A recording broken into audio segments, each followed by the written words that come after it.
Okay, so I thought I'd make a quick update video on the RAV4.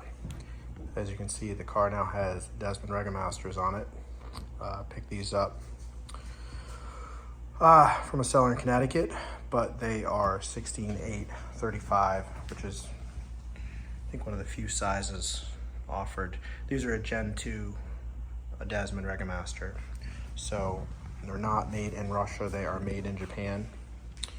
Pretty happy with the fitment. I kind of expected a little bit of poke, I guess you would call that, in the front.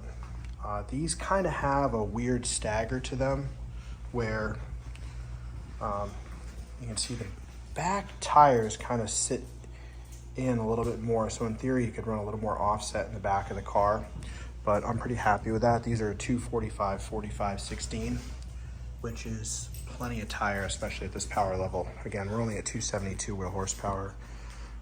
We will get to probably 330 to the wheels, and I'll go over the changes that we need to make to get there.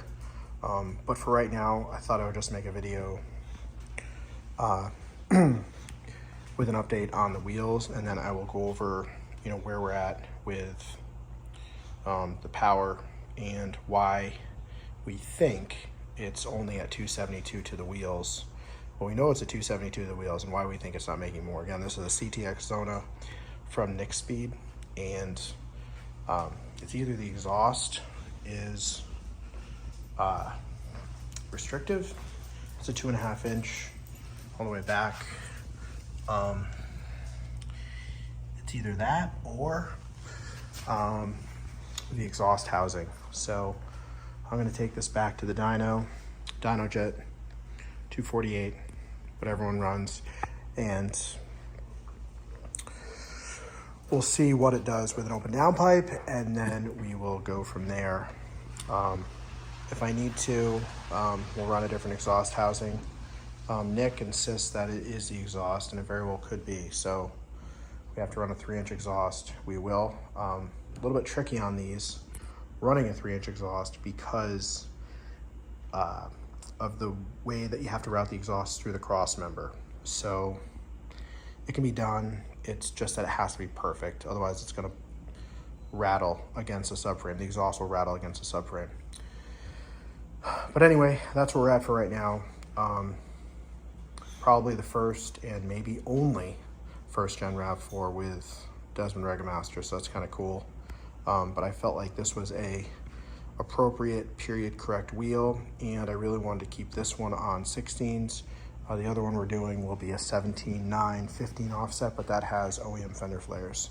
So that's how the car looks with the regamasters or any 16/8/35. And as you can see, it's a little bit of poke until we're able to change the camber in the front, which we'll do. I just haven't had a chance yet to get camber plates.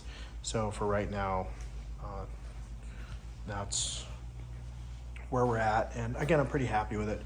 And I will be ordering a 5th 16/8/35 for the spare. I just haven't had a chance yet to do that. So that's what the car looks like. I think it looks pretty good. I think we nailed it.